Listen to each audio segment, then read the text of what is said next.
Kindly subscribe the channel and hit the bell icon to get regular updates. Thank you. Good morning students, we will start the first chapter in Hindi language book भाषा, बोली, लिपि और व्याकरण। आज हम अपना Hindi language का first chapter discuss करेंगे। सबसे पहले देखते हैं भाषा। मनुष्य एक सामाजिक प्राणी होने के नाते अपने जीवन में प्रतिदिन लोगों के समक्ष अपने विचारों और भावों को प्रकट करने के लिए अनेक साधनों का प्रयोग करता है, जैसे कि हरी झंडी और हरी बत्ती दिखाकर रेलगाड़ी के चलने का संकेत मिल जाता है। चालक के सीटी बजाते ही यात्री समझ जाते हैं कि उन्हें अपना अपना स्थान ग्रहण कर लेना चाहिए। उसी प्रकार ट्रैफिक लाइट्स यातायात को रुकने और चलने का संकेत देती है। एक छोटा बच्चा भी रोकर या हंसकर अपने भावों को अपनी माँ को व्यक्त करता है।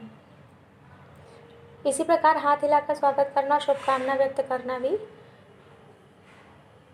इसके अंतर्गत आते हैं।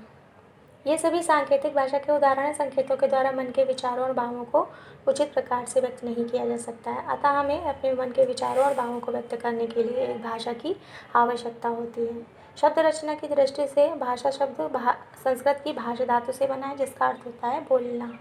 इसलिए हम अपने मुख्य संकेतों के माध्यम से जब अपने विचारों का आदान प्रदान करते हैं तो उसे भाषा कहा जाता है।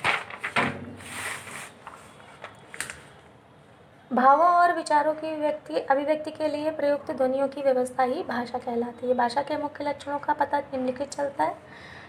भाषा ध्वनियों की एक व्यवस्था है। इन ध्वनियों के प्रतीक चिन्ह होते हैं। ध्वनियों को मिलाकर ही शब्दों और शब्दों से वाक्य बनते हैं। शब्दों और वाक्यों के द्वारा ही भावों और विचारों की अभिव्यक्ति की जाती है। भाषा के रूप में भाषा के मुख्यतः 3 रूप बताए गए हैं: मौखिक भाषा, लिखित भाषा और सांकेतिक भाषा। परंतु व्याकरण की दृष्टि से सांकेतिक भाषा अधिक मान्य नहीं है, इसलिए मुख्यतः मौखिक भाषा और लिखित भाषा ही प्रचलित है। चलिए देखते हैं मौखिक भाषा। जब हम अपने विचारों को बोलकर और सामने वाला सुनकर समझता है तो उसे मौखिक भाषा कहते हैं।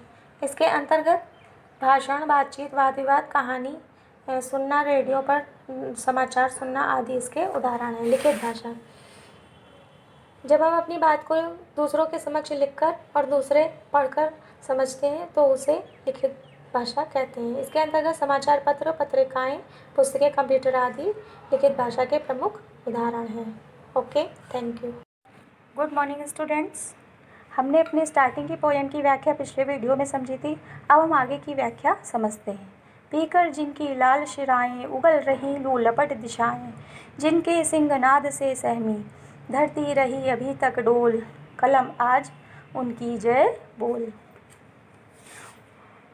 कवि ने उन महान सपूतों का वर्णन किया है जिन्होंने अपने देश की रक्षा के लिए अपने प्राणों का बलिदान दे दिया। कवि कहता है कि उन महान वीरों की रक्त रंजित चोटियाँ आज चारों ओर क्रांति का राग अलाप रही हैं, जिस कारण चारों दिशाओं में गर्म वायु चलने लगी है।